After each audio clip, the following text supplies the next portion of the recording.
Hey everyone, it's Sarah. Welcome back to my channel. I have another Women in Motorsport interview for you today. I was joined by Laura Luft, who very kindly came on Zoom right after coming off a plane from the Abu Dhabi Grand Prix, which we did chat about, so stay tuned for that.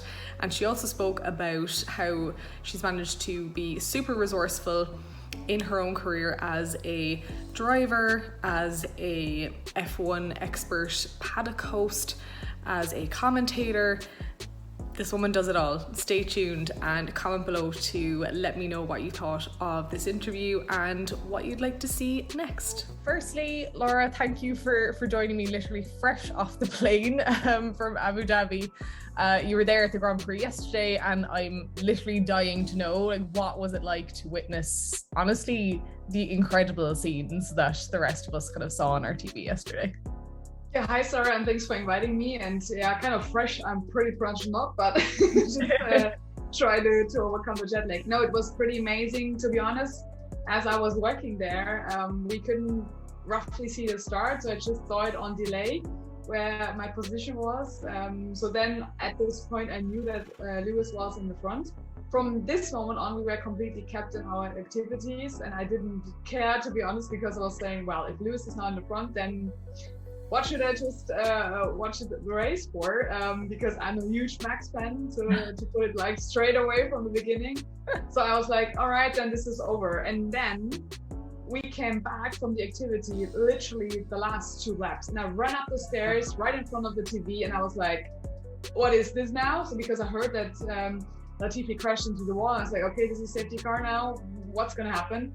And I was really not sure what the actual situation was. And then I just could not roughly hear the sound. And then we figured out that actually now the lap cars couldn't overtake, then they could overtake. So this was kind of a hectic. And we were like, okay, this is the emotional moment. Everybody was screaming, yelling, shouting. And then literally 2 laps, everybody got a heart attack. Oh my God. So that was pretty amazing, yeah.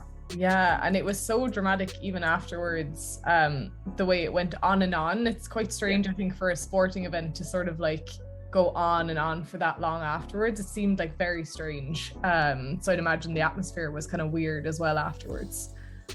Yeah, actually we couldn't see the paddock from where we were, because the podium was actually on the other side, but it was depending, because we had not seen the grandstand with the Max Verstappen fans, because this was on the other side of the track, but we went by with our truck to see them in the beginning before the race started, and they were like completely pumped. I think they just had a big, huge party there, but on the main grandstand in the Paddock Club area where we were, people were kind of in a good positive mode, but they didn't reckon directly then, of course, the protest which came afterwards, but yeah, they just celebrated it and some left. So it's kind of strange feeling, because you didn't have the huge kind of powerful fans in this area where we were. So some were leaving, some were staying, and then we had to rush back to our meetings. So I couldn't actually embrace this entire situation, but definitely what I can say from the Grand Prix I attended right now, it can't compare, of course, with next town like Zandvoort. This was insane, yeah, in terms of the atmosphere, but it was definitely a good one. And then afterwards, yeah, we just texted on the flight and on the phone, sawing the protests, and oh, what's gonna happen now? That was kind of strange. Yeah, so bizarre. I'm already so excited for the next season, but we'll get back to you, because that's what we're here to chat about. And thank you again so much for coming on to chat about your journey. I think it's really interesting. I think kind of, you know, I know that you joined kind of karting first, but a bit later in life. I think you're 24 when you started karting, and I think it's awesome to see someone take it on at that point and then say, like, you know what, I'm actually going to go for this, like 100% not going to hold back. So I'd love to hear a bit more kind of about what that was like for you getting started, and kind of, you know, obviously it was driven by your passion, but it must have been kind of a little bit scary too to make that decision as well. It actually, in these moments, it felt great, because I didn't know how to start. I felt like a puppy. So where is my direction? Where should I go? What's the leash? Kind of thing. I was completely new to the sport, because I followed Formula 1 and everything on racing on TV, like everybody does. But I was not really involved in how to enter the motorsport area. I knew at one point I wanted to sit in a race car, but this was so far off at that point. And when I made my driver's license, I was doing trainings on different tracks, participating there, just actually enhancing my driver skills. But I didn't even know how to enter the sport. And then some colleagues said of mine, just jump on the cart. And I said, okay, let's do this then. It was clear somehow that karting is the beginning, but if you don't have somebody from the inside, it's hard to step in. And then from there, I was like, okay, I'm here now. What's next? And then I tried to evolve over my racing career in karting. And luckily, if you have connection, it falls into places. Sometimes you have to be at the right time, at the right spot, and then this is like a puzzle. So it worked for me as well. In the first year, I directly was called to drive in an endurance series for a team, which was actually successful. We were third in the championship directly in my first karting year. So, and from there it's rental karting, but from there I went into race karting, all endurance based. So I never had an own kart, but I had this kind of driving force myself because I wanted to progress and I wanted to see how far I can get. Because my ultimate goal was clearly to step into a race car. Yeah. In 2016 was that turning point because I had an injury before. I was held back quite a lot of the time. Struggling to get back to this fitness level was quite hard. And then I said, okay, I have to make a decision now. If I don't do everything now to make this swap and the transition from karting to racing, then I probably won't make it. And I said, okay, save all the budget. And now you enter the race car scene. And this was the best decision ever I could do. Yeah, what was that step up like from karting into race cars? Because like I've karted, and not at a competitive level, but definitely I've karted and done BMW experience days, and like the feeling between the two, it couldn't be more different in my opinion. Like it's so different, and like how you approach the track is also so different. You have not the ground level, so to say, that you can turn your head and you see every surroundings around you. You just kind of literally in your seat, and this is what you see from the mirrors, and that's it. And I mean, the proper race car, what I was driving in the beginning, I would not call it a proper race car. It was just a small one to begin with, but actually it felt like that. So this is what was most important for me. It didn't matter for me, okay, which series I enter, as long as I can finance it and have fun with it and can start on a not stressful level, taking all these kind of risk in. If you just smash the car and you're completely ruined from the beginning. So for me, it was clear, my budget, this is it, what I have, and then progress and see how the race start procedure is, how to navigate through traffic, because it's definitely different in a car than in a go-kart. So that was quite challenging in the beginning, because you always kind of be super excited because you want to race, but on the other hand you're like, what can happen today? I was completely stressed out in the first 3 races. I was like, okay, came too early to the racetrack, nobody was there, and I was like, okay, where are the cars? I was completely on it, but from there you just relax more, and if you have progress in each kind of the seasons and series, then you get the knowledge and you'll be more relaxed. And still I wasn't at that point where I wanted to be, because normally female try to overthink too much. And this is what also happened to me. That's why I try to get to this point to not think when you're sitting in a race car. Sometimes it's a strange feeling, but it helps you definitely to get to the speed and forget about everything around you. Just focus on the moment and what you do in the car. Yeah, that's a really good point. And yeah, I guess if you're so nervous, it's hard to focus in on just like block out all of the other things. But I love as well what you've done in terms of being really resourceful. Like you mentioned, kind of not owning the cars or the carts, just like basically showing up and just kind of adapting to whatever you had on the day. Like, do you think that has actually turned out to be a strength? You know, some people would see that as a huge challenge, but it seems like you've really embraced it and just kind of managed to learn and improve probably even faster, because you had to just figure out what was going on the spot. Yeah, exactly. If you have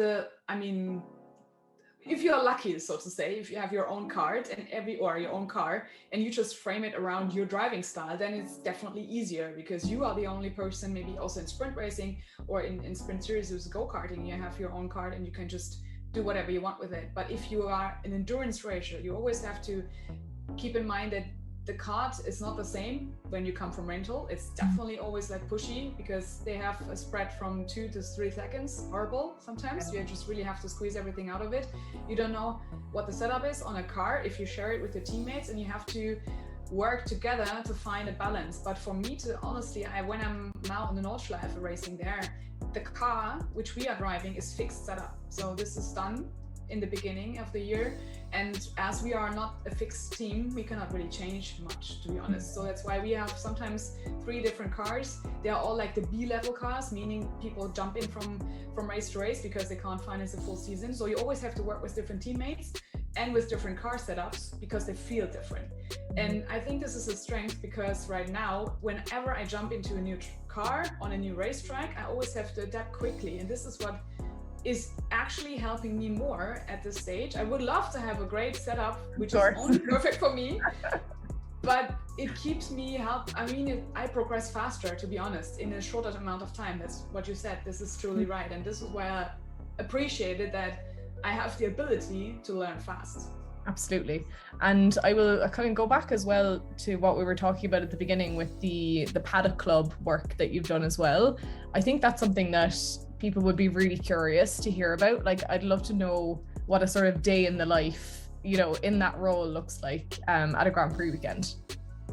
Yeah, so we are the F1 Paddock Club expert host. This is the program we work for, and everybody thinks that I'm like literally sitting next to the drivers. Can you give me an autograph? Can you speak to someone? I was like, no, we are not in the driver area, to be honest. Some are of us, but not everyone. So you have to really work to get into this green zone area where the drivers are. What we are mostly taking care of is the clients. I mean, everyone pays a lot of amounts to be in the Paddock Club, and we just serve as the expert hosts for the day. So they have different activities going on the track. They have different names, like photo safari or shuttle tour, where you take the people on the track one lap in a small bus, for example, and then explaining them something about the track. Or you be in the open truck where all the drivers are on, and then you also explain the lap and see it from a driver perspective, because some of them, it's nice to be there, but they have no idea how we progress and how we start with a new racetrack and what the insights we can give as a driver to the audience and answer actually every question they might have. Or they have the chance to stand directly behind the security fence during a race or during a practice, like the media is doing, taking pictures, videos, to see the cars fly by. So this is kind of a nice opportunity. And whoever is a Paddock Club holder, for these kind of experiences. Also, the F1 experience is a different package you can buy. They sometimes have different experience, but overall, we try to give more of an insight to customers having this kind of license to be in the Paddock Club, to give details, what we think, what's the race strategy, what the drivers do in terms of preparation before a race, and whatever you can imagine. This is what we are for, and give the experience to people. Yeah, that's amazing. I can imagine that would be, especially if you're there as a casual sort of guest, I imagine that's like super insightful and hopefully draws people further into the sport as well by, learning more about it. That would be like the goal as well, I guess. Exactly, yeah. I know you're also involved in sim racing, and I'd be really curious to know kind of what has been the sort of your favorite part so far about getting into that, because obviously the sim world is a very different experience than being, at a racetrack in real life. And also the community can be quite different sometimes as well. There's some overlap, but like not always that much. So yeah, I'd be really curious to hear how you found that so far. Yeah, the funny thing is, I just literally was pushed into cold water in 2018. I never heard of Discord, never heard of Assetto Corsa, iRacing. What is this? Yeah, so I was completely new to it. And then, CEO of a sim racing center said, all right, you just race now the series and you commentate as well. And I was like, okay, let's do this. So I like to be like pushed into open water. Yeah. And to be honest, in the beginning, because I was starting on a motion simulator, this helped quite a lot, because then you have this kind of, butt feeling, we call it, where you know that the car is moving. This was helping me quite often. But most of the sim races, they start with motion or with a static rig, which I have now next to my left side here. So this is where you actually have to focus on visuals, so you really see the racetrack with your eyes and anticipate much. So this was kind of a hard feeling when I just transitioned from this motion rig to a static rig.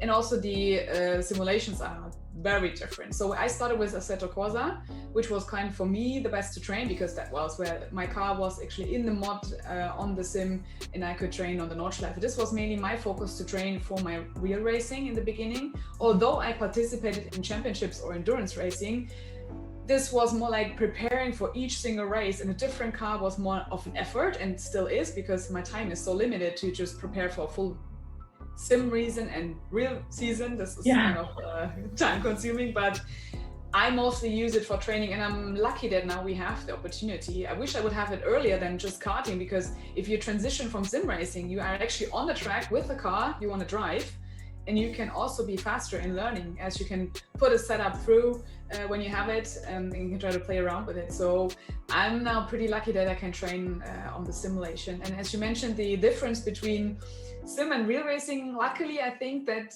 the perception has changed due to COVID, because before everybody said, nah, this is gaming. Yeah, these guys do just literally 24/7 sitting there with the PlayStation, which is completely wrong. So I think that the value now is better fitted together, and also that the real racers really appreciate now what the sim racers are actually having as an effort to train on this high level and race against each other on pretty competitive levels. So I think that now the world is coming closer together.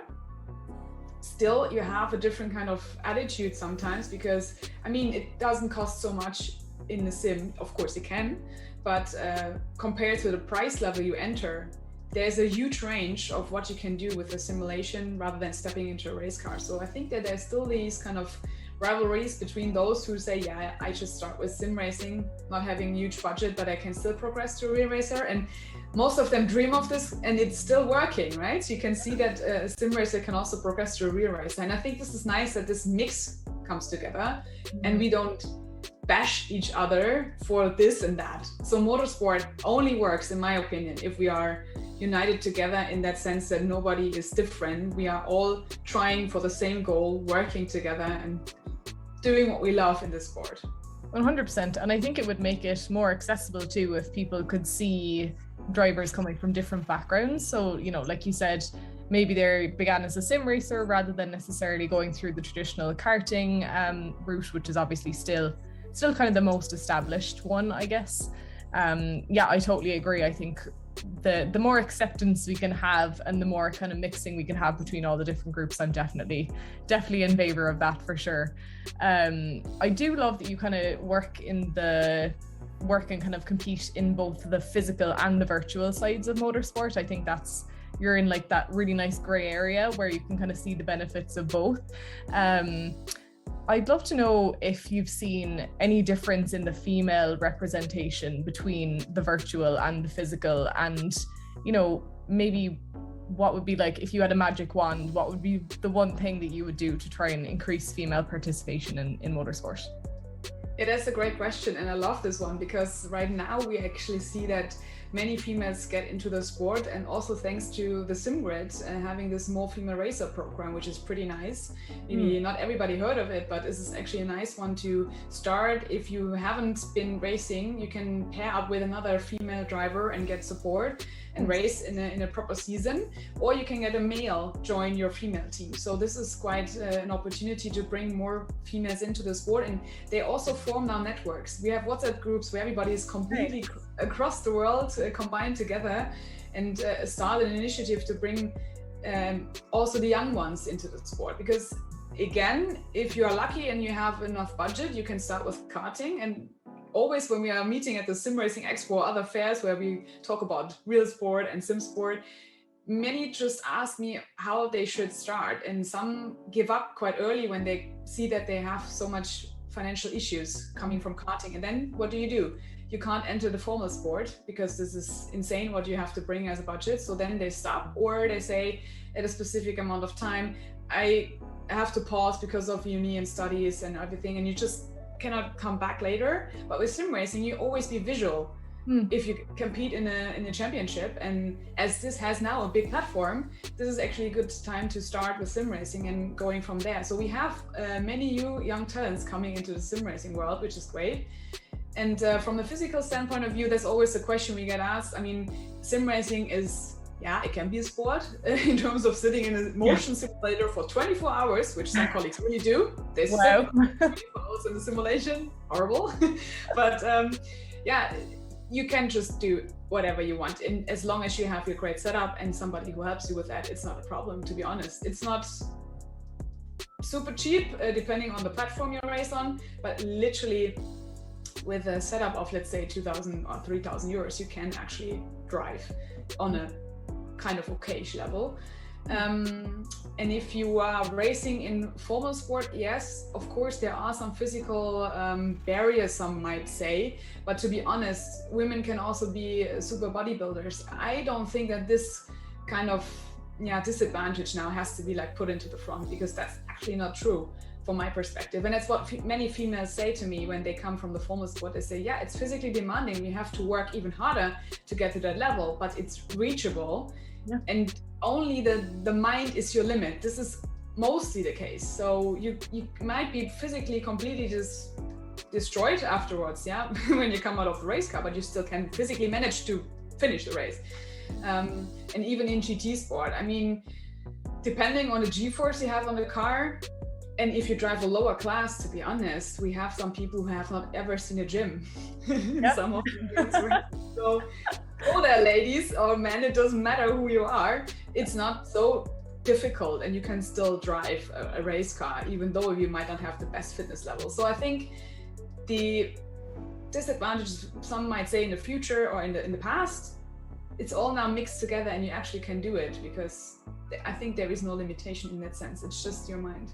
Yes, oh, I love that. I completely agree with everything you just said, and I think it's great as well to highlight those kind of small starter programs, like you mentioned in the sim piece, because it really is that initial access. Because I think once you get bitten by the motorsport bug, you'll do whatever you can to keep kind of going and keep racing. So it's really just getting started is kind of often the hardest part.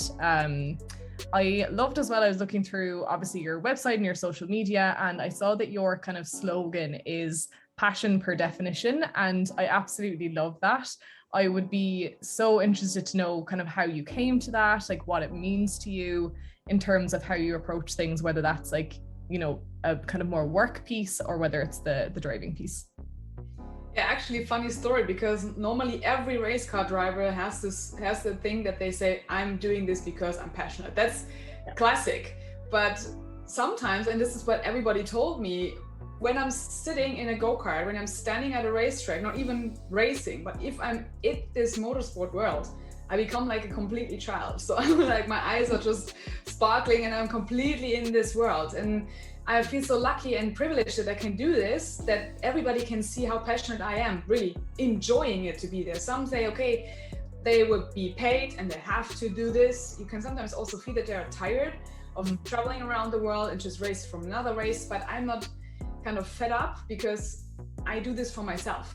So nobody tells me that you have to race this and that, and you have to travel to this country and race with this car. I choose what I want to do. So this is my inner driving force. And I think if I would not have this passion and this love for this sport, I wouldn't have made it for such a long time, to just really coming from the low basic karting up to now racing on the Nordschleife, and next year also then in 25 and 24 hours races, which is kind of a big deal in that sense. So I think also if you have, because I have no sponsor, this is coming from my pocket.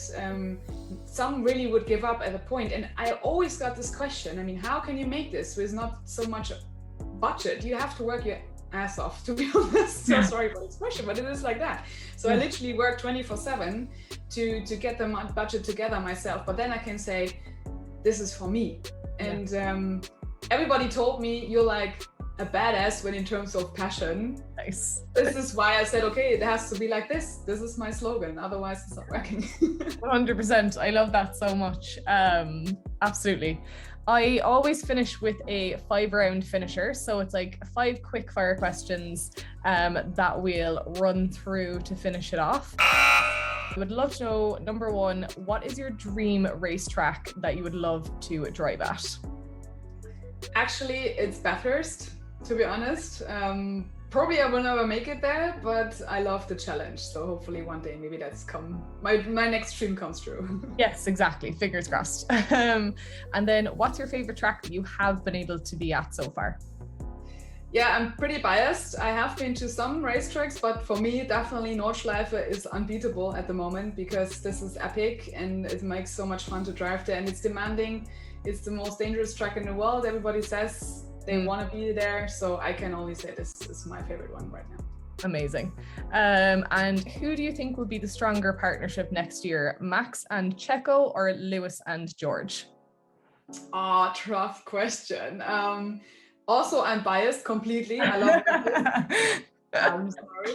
No, but I think that in terms of what they did right now, Checo is really a full team player. I'm not sure. I mean, George is brilliant, but the rivalry between George and Lewis can be a bit demanding. Although Checo also wants to win a title, of course.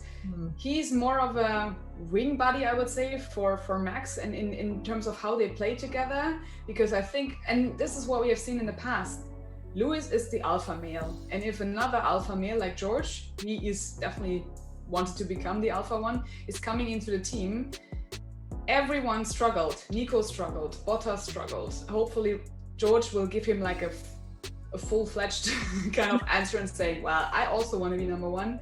Yeah. I think he might not pull back. So that's why I think the better pair in terms also of the chemistry in the team, and that's what we saw. They were going nuts in Red Bull, and I like this kind of atmosphere what they create. I think that Checo and Max are still the better pair in terms of teamwork. Some very good arguments there. I hear you. Who is your most inspiring woman in motorsport at the moment? Well, there are many, luckily now coming into play. But I would say what I really admire is that Jamie Chadwick is quite insane in terms of driving W Series and winning the title. So I wish her the best of luck. And also being in Extreme E, she's trying to be all around. Also, I like Beitske Visser, all these ladies really driving in different categories and coming from also not the easiest ways, probably to say. There are many names I can also tell out from the past, but I would say I wish now Jamie or Beitske best of luck getting more progression into different kind of categories, because my German ladies, I will call it, they're having a bonus already, so I picked the other ones right now. Fair, very fair. And then I ask everyone this question. It's quite random, nothing to do with motorsport. If you could be any cartoon character from your childhood for one day, who would you be? Wow, that's tough. Oh my god. In terms of ambition, in terms of it could be anything. I would pick, do you know Mila Superstar? Yes. Yeah, I would love to be her. I always loved this cartoon. It was kind of inspiration, being like always in sport. So that's what I wanted to become, I think. Awesome. Well, I get a different answer every time, so this is good. We're continuing that trend. Look, I'm going to leave it there, but Laura, thank you so much again for joining me. Really enjoyed chatting to you, and yeah, I can't wait to see what you achieve in 2022. Thank you so much, Sarah, for the opportunity, and yeah, love to chat with you again next year, what we have finished then in 2022, and wish you good luck for the season. Also, because I think you are a huge fan of motorsport, and great that you also, like, as a lady, joining this one. Thanks so much. Absolutely. Thanks so much.